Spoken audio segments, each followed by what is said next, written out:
All right. Well, I want to bring up our next guest speaker here. And then after that, we'll have a very short little intermission, a few minutes, maybe 5 minutes. But our next speaker is Mr. John Michener. He's a good friend of mine, actually. I've known for quite a while now, probably since 2004, 2005. But he hails from a town 2 hours up the road called Copper's Cove, otherwise known as the armpit of Texas. I didn't write that, so he is, excuse me. He is the board member of Free the States, excuse me, which is an interstate political action organization. Currently, he's sojourning in the foreign land of Oklahoma, where he makes his living as the director of Oklahomans United for Life. He has spent thousands of hours interacting with abortion advocates on university campuses all over the United States. He and his wife Jane have been married for 23 years, amen, and have homeschooled their 2 daughters, amen and amen. And if you've seen him with his hair down, you might know, why he's often mistaken for Dave Grohl of the Foo Fighters. If anybody knows who they are, I know. You'll see. Maybe you won't take his hair down. Fighting tyranny and injustice is heavy work, but our speaker knows how to lighten things up, and he does. He is a clown. Please welcome my good friend, John Michener.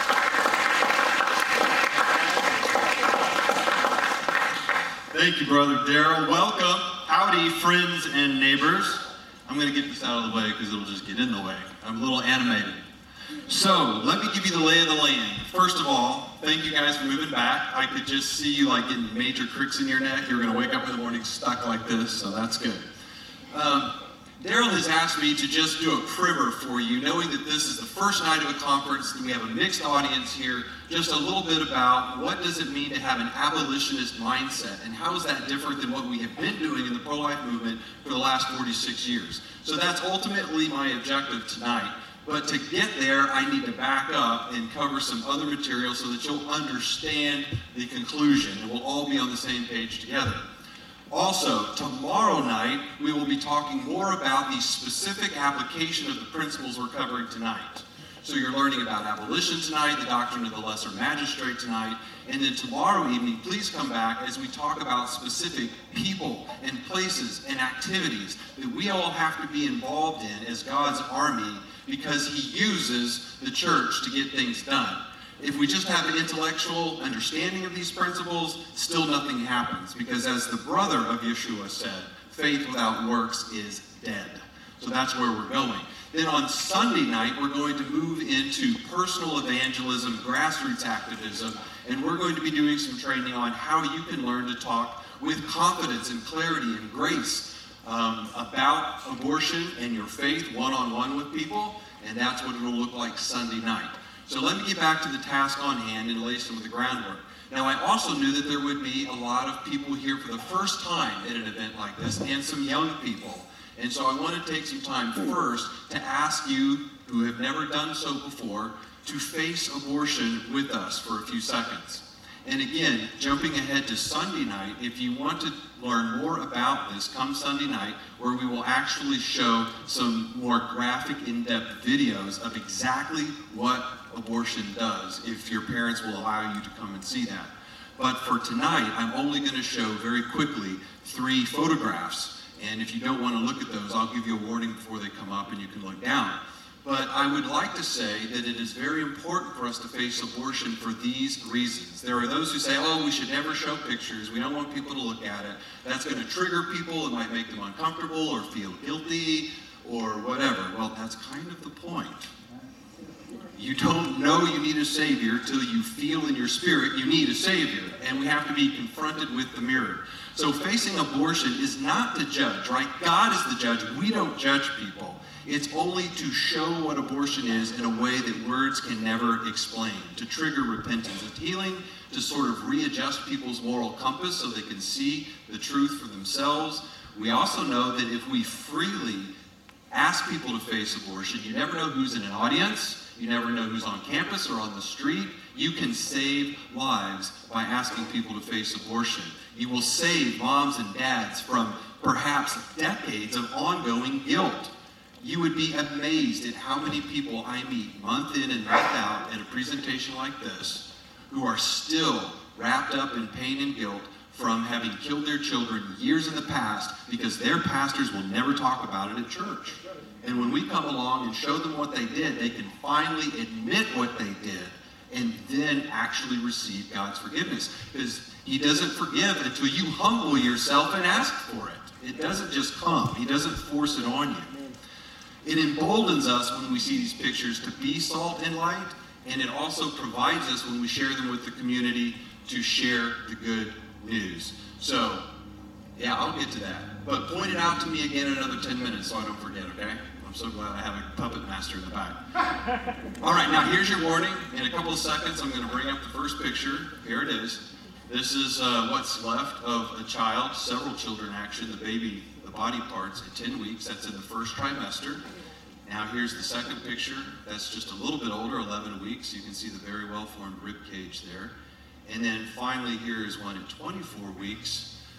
That, of course, is the third trimester. I'm going to take that down in 3, 2, 1. Okay, there are no pictures on the screen. That's still really hard for me to look at.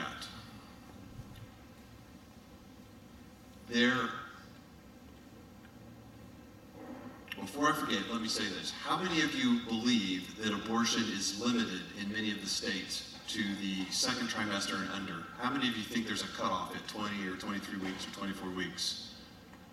Well, this is a well-educated crowd because it's legal for all 40 weeks of pregnancy in every state in the union. Now, you may have to sign some extra forms or jump through some hoops, but if you have the money and you want to kill the kid, you can do it. So when people come along and say, oh, our state's conservative, we cut it off in 20 weeks or what? No, that's not true. That's a lie.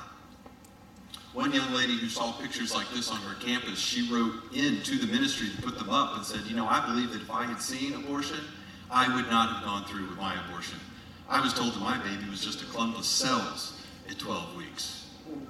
We just saw 12 weeks. Now I would die before I had an abortion. I killed my first baby because I was too afraid to face my parents. The father didn't want a baby. I still hurt and pray, God and my baby, forgive me. So, you all know the good news, right? Is Jesus willing to forgive the sin of abortion? Is God willing to welcome you back and call you a son and a daughter when you return from the pig pen? Yes, he is. But does she know that? Doesn't sound like it, does it? There are so many people hurting from having committed the sin of abortion out there. Something like 1 in 4 people have personal experience or have been personally touched by abortion. They're missing brothers and sisters and aunts and uncles, or maybe their mom did it. They don't even know. It's all around us. But they don't look up your church in the yellow pages and walk down the aisle Sunday morning and say, guess what I did? I'm here for help and healing. They're out there lost and hurting. We have to be proactive. We have to be salt and light and find them. And that's why doing the evangelism is so important that we're going to talk about on Sunday night. Well, when we see pictures like this and when we understand the need, it gets us fired up, doesn't it? It makes us want to get out there and speak for those who can't speak for themselves, as the Proverbs say. Now, there are 2 ways to help these voiceless children that are being led away to the slaughter. One is you and I personally going out and being the grassroots activists and personal evangelists that we can be. When we do that, we will be saving some children here, some children there, we'll be ministering, and we will be helping. That is a way to speak for them. Another way to speak for them, and the way to save the most of them, is through public policy, through establishing justice. That's how you save all of them, through the power of the law. Think about these highways out here. What's the nearest interstate? I know 35 is close, but isn't there one closer that runs east and west? Okay, let's just take I-35. How many of you travel I-35 today? Right? Did any of you see anyone driving 120 miles an hour on the interstate? 120, really? Why don't people drive that fast on the interstate? Because there's a sign telling you what the speed limit is, and they enforce it. That's the power of justice and public policy and the law. That way, everyone will obey. So that's important. So tonight, really, forgive me as I talk a little bit about public policy, and then we will move towards one-on-one grassroots stuff in a couple of nights. Now, to understand abolition and that attitude of attack and activity, you first need to understand the law. And we need to talk about the law for a few minutes. How many know this term? Rusty trotted out his Latin earlier, lex talionis, now lex rex. The law is king. That's what we call the rule of law. And all of Western civilization is built on this concept, at least since the Middle Ages. But the idea is that we don't have a king, law is our king, and everyone, even our magistrates, are subject to the law. Now, you're going to hear the term magistrate a lot tonight. Rusty was using it, I'm using it, Matt's going to use it. What is a magistrate? A magistrate is a person who has legal or lawful power and authority. And it's at any level. I mean, it could be start with the governor, go down to the lieutenant governor. Over there in the legislature, it could be senators and representatives. Your local sheriff, county sheriffs, even the dog catcher is a type of magistrate because they have power with their government position. So that's who we're talking about when we say magistrate. But even the magistrates where we live are subject to the same laws that we are, theoretically. That's the rule of law. So let me ask you this. Should there be a correlation between civil law, what's on the books, and moral standards? Is there a connection there? There should be, right? Because every law, if you think about it, is a legislation of someone's morality. The question is, whose? And what kind of land do you want to live in? What do you want your laws to be based on? Well, God's law is often referred to in different ways. We talk about justice. Our founding fathers talked about natural law, divine law. We talk about universal moral standards or the moral law. These are all synonyms talking about God's justice. That's what that is. And that's the basis of law in Western civilization. Well, at least it has been traditionally for a very long time. But we live in a different world right now, and what's happened is we've replaced the basis of our law with man. Whatever people want, that's going to be what we make the law. It becomes the tyranny of the majority. If we could just get 50% of the people plus one more to say that we can steal your property to pay for his cell phone, then we can do it, and it's moral, right? Because it's the tyranny of the majority. We also like socialism, because we want everybody to have sort of equality. We want things to be fair, but we've twisted that to mean everyone has the same stuff. That's not equality. That's not fairness. That's socialism as we steal from him to give to him. And this has become the basis of our law, along with court opinions. So this is what it looks like graphically for you people who need to see it in a picture to help you understand. On the left, you see our civil law based on God's law. And what that illustrates is that, you know what? We don't have to legislate everything, but everything we legislate had better be moral, or it should be no law at all. But instead, we have something very much like what you see on the right, where we're basing our civil laws on just whatever man says, on what we want. And we've got to get back to God as a basis. So what is the purpose of government anyway? Why has government been instituted among men? Well, according to Scripture and codified in our Declaration of Independence, we're supposed to protect our lives, our liberty, and our property. That's the purpose of government. But think right now about so many laws that are on the books, almost all of them, and what they do as they are applied. Do they not assault, steal, kill, and destroy, as Rusty just said? Don't they take our lives, our liberty, and our property? That is not proper government. Okay, so how have they gotten away with this? How did we get in the place we are, not just with abortion, but with laws all over the place? Well, they've got people believing lies. Of course, they teach them to our children in our government schools, and they repeat them in the media, and that's all we've been hearing for decades now, and so people now believe the lies. What are these lies, and how have they foisted them onto us? It's built on deception, on just basic ignorance of not knowing these basic things we're already talking about. But the key linchpin when we get to talking about abortion is this. De jure law means by right. It's the actual law as it's written on the page and what it means. Think jury or justice, de jure law. Then there's this other thing that happens, and it's called de facto law. This is just the fact of the way it is. This is just what we do. You think it's the law, but it's actually not. But that's what we do, right? The media will talk about these two types of law as if they were the same. Now, what's it called when you use words differently to mean different things in the same sentence to fool people? That's a logical fallacy called what? Equivocation. Bam. Man, it's late at night and you people are still with me. This is good.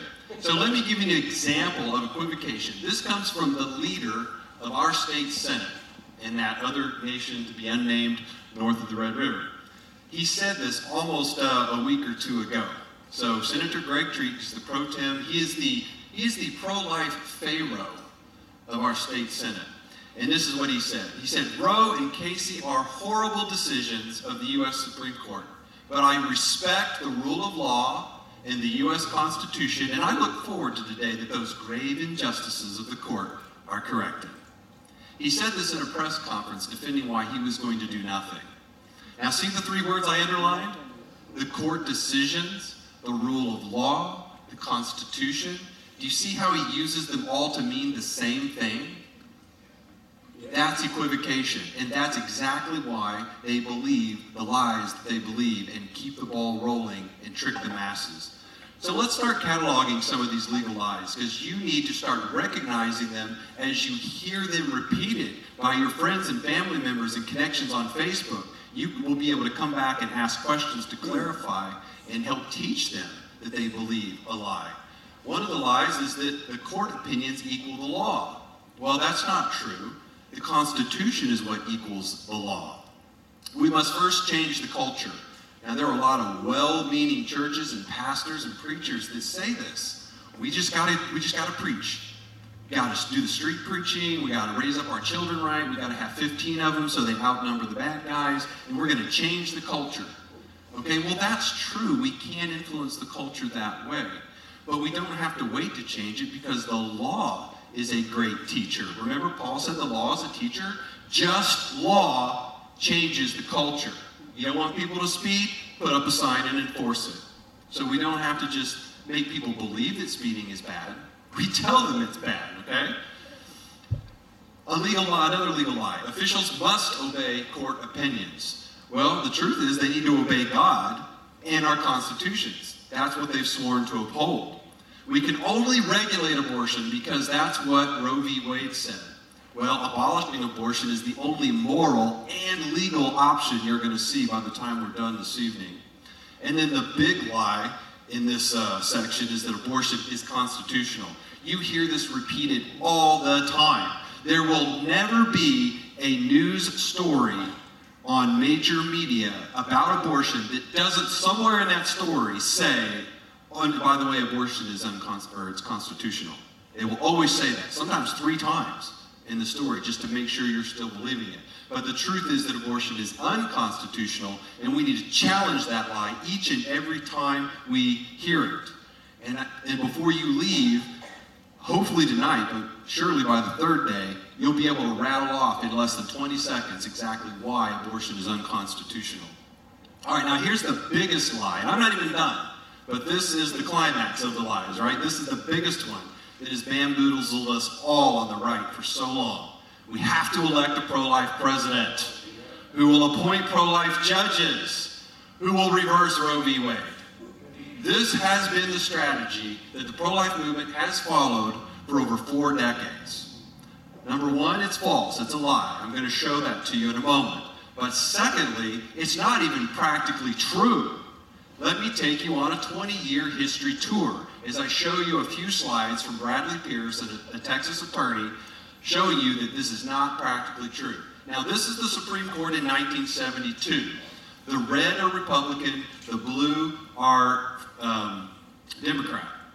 Okay? And you see the 9 justices across the bottom. You already have more Republicans than Democrats in 1972 when they hear this case. Now, the opinion is issued in 1973, and it looks like this: 7-2 for abortion. Now, what we're going to do is look at this strategy, the lie that's been told, and we're going to start changing out Supreme Court justices with history. This really happened, right? And the strategy is what? We have to change the justices. So what happens? Let's line them up. We get Ford. He changes out a justice. We get Reagan. He gets to change out 3. We get all the way up to Bush #1. He changes 2. What does the court look like now? This is 1992, 20 years after Roe v. Wade, and the court is stacked 8-1 in favor of pro-life Republican appointees. In fact, there's only one guy left who voted for abortion. So if we were ever going to overturn Roe v. Wade, it would have happened in 1992 for Planned Parenthood versus Casey. But what happened in that? The court again issued their opinion 5-4 to uphold abortion. And notice where the Democrat is. He voted against abortion. Is there something wrong with this strategy? My friends, abortion in the United States is brought to you by pro-life Republicans. These are just the facts. This strategy has not practically worked. It's not going to work. Things are no different today. Now, who's telling these lies? Obviously, we know the media is telling the crazy ones about abortion being constitutional. But what about this lie that I just told you, that we've got to change the president? Who's telling these lies? It's our own people in the pro-life movement. It's the National Right to Life. It's Americans United for Life, Students for Life of America, National Pro-Life Alliance, the Susan B. Anthony list. This is the only strategy they support, a failed false strategy. Now, if you're here tonight and you've been really active with these groups or you've donated to these groups, please understand me. I'm not judging you or saying you are a bad person. And some of these groups do some other things that I support. I love some of the things that Students for Life of America does, for example. But on this one thing right here that they raise all their money on and spend all their money on, they're wrong. So take a look at that and see if what I'm saying is not true. And think about redirecting those donations to other local organizations that you know are fighting the right battle the right way, that we will be talking about the rest of tonight and tomorrow evening. All right, so just to prove what I'm saying, this is the director of the Susan B. Anthony list, the founder and the president, Marjorie Dannenfelser. She did this interview just last October. I logged in on a private screening. I caught it. I couldn't believe what I was hearing. Notice one of the things that she said in this interview, before I get to the critical part. She said, "I am not a legal scholar." Remember that. I am not a legal scholar. And then she goes on to say, "Our whole strategy has been to make sure that the Senate and the President can work together to change the court, to overturn Roe, so that we can finally start passing laws." And she is setting the strategy for the nation. And she said, "I am not a legal scholar." You're about to know more about the Constitution than she does, just based on the next 5 minutes. Another lie is co-equal branches of government. They repeat this over and over and over. Well, we have 3 co-equal branches of government. No, we don't. It's just a lie. Just read your tiny little Constitution. It only takes 5 minutes, co-equal branches. Article 3, Section 2 says that the Supreme Court shall have appellate jurisdiction, both as to law and fact, with such exceptions and under such regulations as who? The Congress shall make. How many of you know how to play rock, paper, scissors? Okay. That's a co-equal game, right? One always beats the other. Let me show you something. Rusty, since you're on the front row, you have to be a participant in this little experiment. We're going to play rock, paper, scissors. Now, are you serious? So if I go Rochambeau, Bo, you know how to play, right? Stand up right here. All right, Bo, we're going to play rock, paper, scissors. We're going to go 1, 2, 3 and do it. Now, the trick is, though, you're always going to play the same part. You're going to be a hammer for the Supreme Court, okay? And I'm going to be a piece of paper, like the Constitution or the Congress or something. Okay, ready? So, Rochambeau. Oh, Congress beats the court. Okay, 2 out of 3. Let's do it again. Rochambeau. Oh, I beat the court again. You got that? Congress always beats the court every time. It's right there in the Constitution. Did you guys know this? So their whole strategy is, let's change the president to change the court to finally overturn Roe. Well, why do we need to do that? Has there ever been anyone who tried to do this? The answer is yes. but you've never heard about it because the Susan B. Anthony Nihilist and the Americans for Life and all those groups that are raising millions of dollars so that they can keep fighting the fight with your money, they never support any other strategy other than the one we just talked about. So the guy who tried to stop it 7 years in a row was your Congressman Ron Paul. The Sanctity of Life Act. He ran it every year from 2005 to 2012, and it never got covered by LifeSite News or any of the pro-life organizations. What did this bill do? It said the Supreme Court shall not have jurisdiction to review any case dealing with the rights of human persons between conception and birth.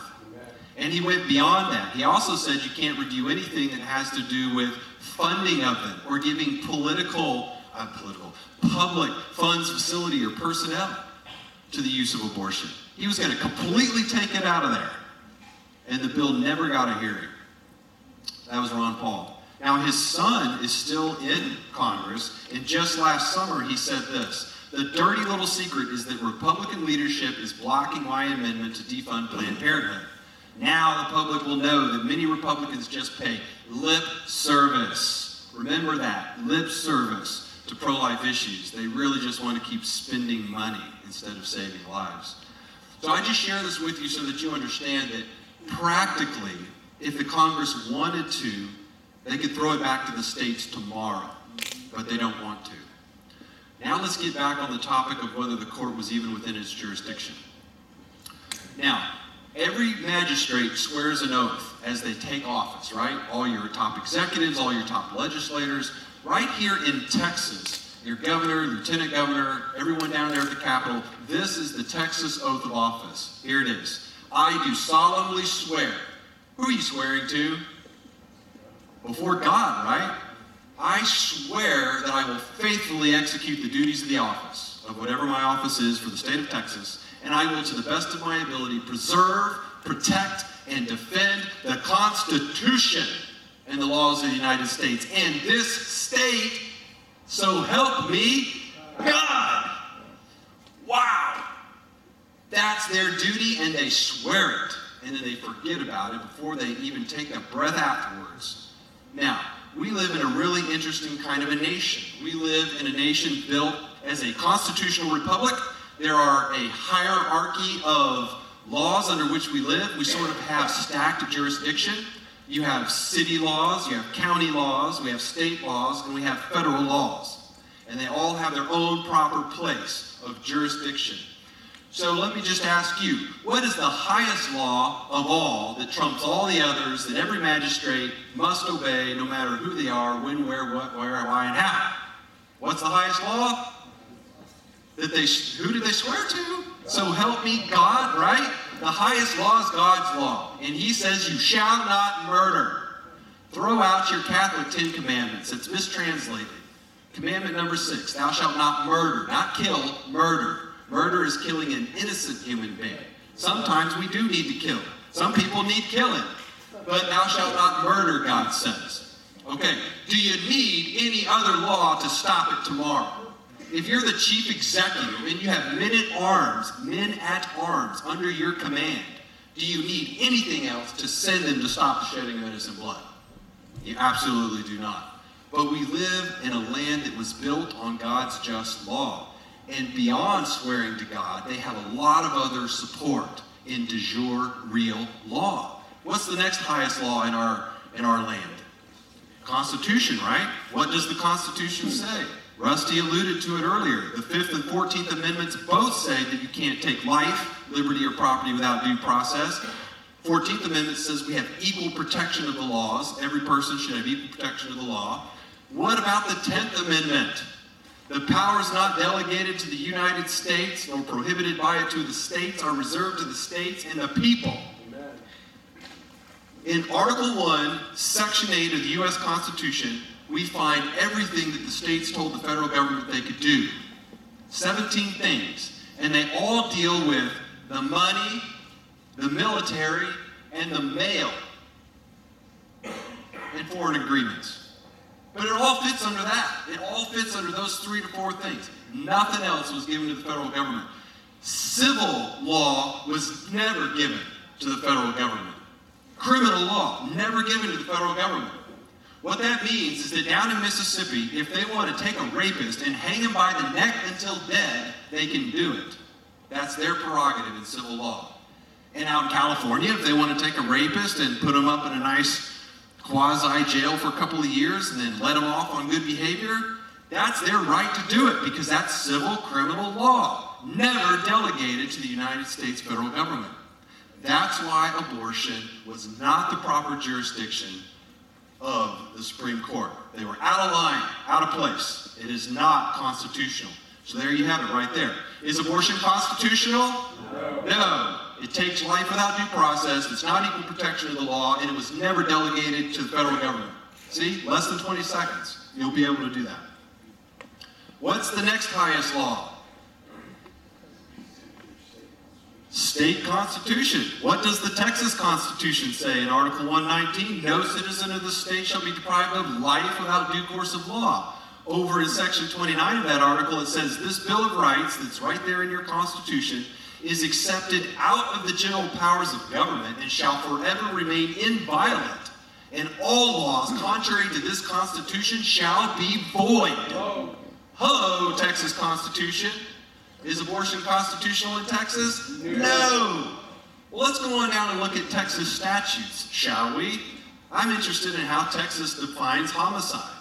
Texas says that a person commits criminal homicide if he intentionally, knowingly, recklessly, or with criminal negligence causes the death of an individual. Now, how does Texas define abortion?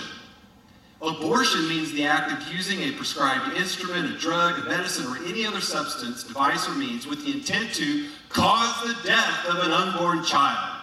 Sounds a lot like criminal homicide, doesn't it?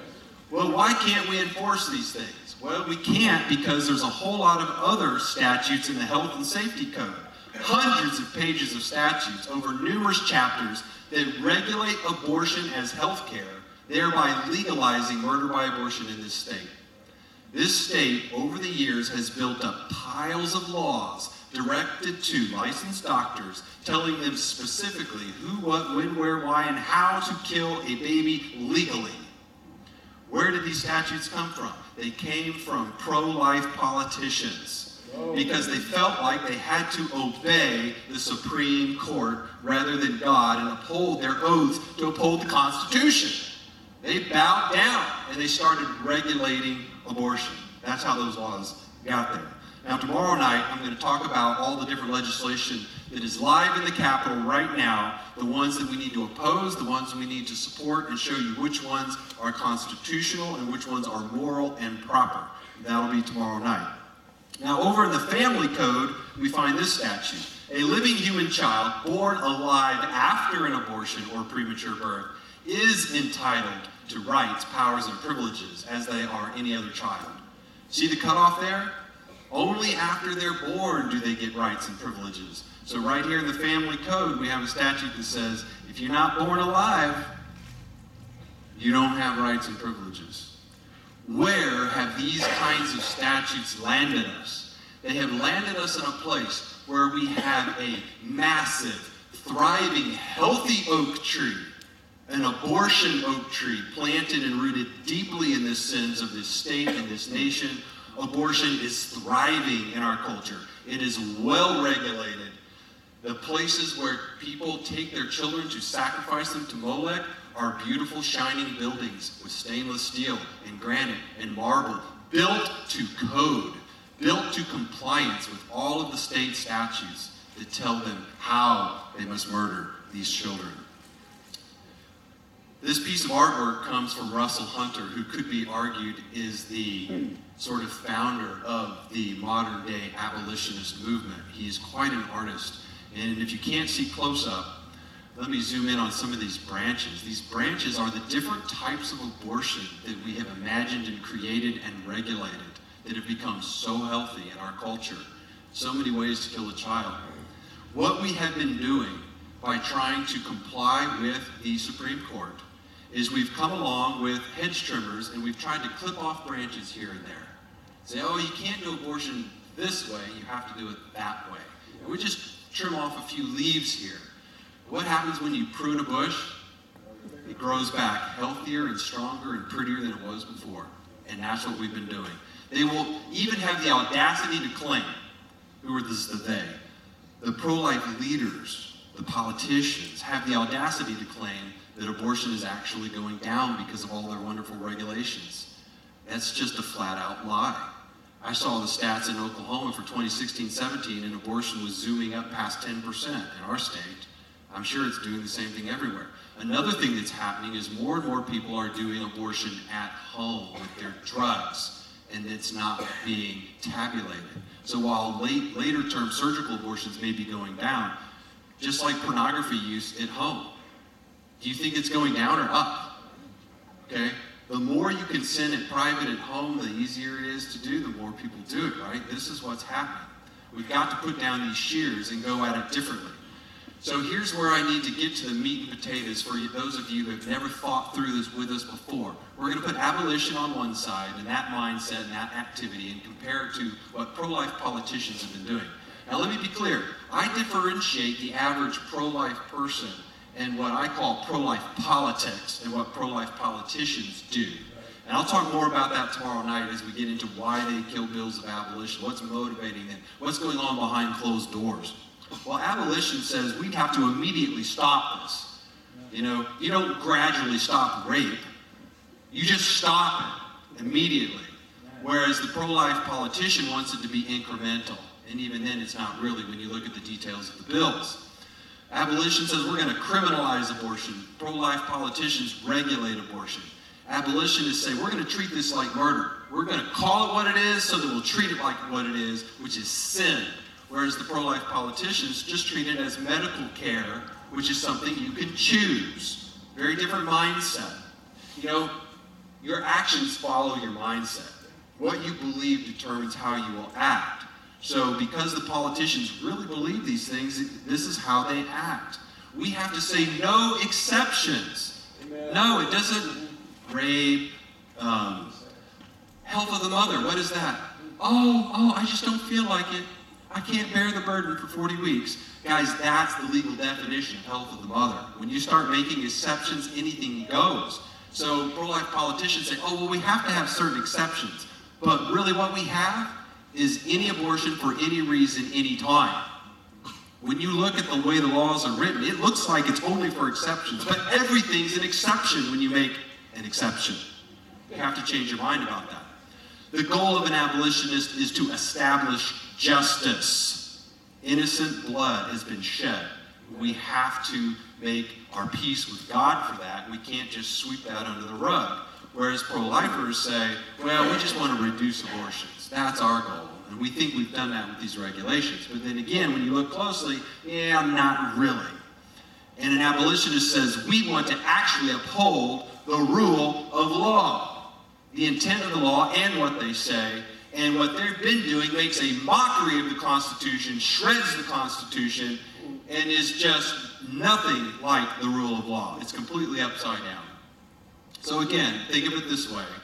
We have the abortion tree growing strongly in our culture, and the politician is up there trimming away, getting nothing done, making the tree look prettier while babies die.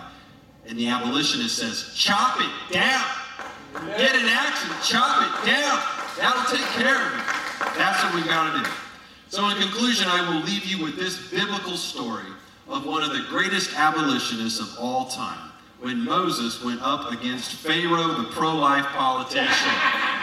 Now you remember what Pharaoh said when Moses came, and he said, Yahweh says, let my people go. What's the first thing Mr. Pro-life politician says? He says, well, you're distracting them from their work, Moses. They have important work to do. I can't let them go. Moses says, let my people go. Pharaoh says, well, they can take a break. Let them go on holiday for 2 or 3 days and rest and then come back to work. Moses says, no, you let my people go. Then Pharaoh says, well, you can go, but stay close where I can keep an eye on you. Moses says, let my people go. Then Pharaoh says, lip service. Remember that? Lying lip service. He starts saying, well, I'll let your people go, just stop the play. But then he doesn't. Oh, I'll let your people go, just stop the play. Well, finally he says, well, the men can go, but the women need to stay here. And Moses says, we will go with our young and our old and our sons and our daughters, we will go. And Pharaoh says, okay, well, your people can go, but why don't you leave your property here? And Moses says, not a single hoof will remain in Egypt. Moses, the abolitionist, demanding God's justice at every turn. All right, so now let's flip this around. What does this look like today in our discussion? Well, the pro-life politician comes along after we say, let's abolish abortion. And he says, oh, why do you have to talk about this down here at the Capitol? You're distracting us from our important work. We have to balance the budget. We're worried about classroom sizes. We might have to regulate medical marijuana around here, you know. You're distracting us. And the abolitionist says, abolishing abortion is the important work. It's the most important work. The pro-life politician says, let's have a holiday, a march for life down at the Capitol. And then we'll get back to murdering babies. The abolitionist says, what have we got to celebrate? We're living in a Holocaust. The pro-life politician says, well, join our pro-life committee. Help us work on this, where I can keep an eye on you. Ooh. The abolitionist says, abolish abortion. You do your job. You don't need me to hold your hand. Just do your job. He says, well, vote for me. I'm pro-life. I affirm the sanctity of life. Vote for me. We say, not anymore. We're not buying your bull crap anymore. We're going to start voting abolitionists. We are going to start making sure that when we interview a politician, when we support a politician, that he knows what we know and how to uphold his oath of office. The pro-life politician says, well, I'm going to ban same-sex abortion. You know, the men can go, the women can stay. The women can stay, the men can go. We're going to protect some of them, maybe. We say equal protection under the law. Amen. Yeah. Equal justice. The politician says, well, we've got to wait for Roe to be overturned. Be patient. We've got to wait. And what does the abolitionist say? Ignore them! For crying out loud, ignore the court! Justices don't carry a gun or handcuffs. All they can do is write on a piece of paper that we don't like what you want to do. Just go and do justice. The time for justice is always now. Amen.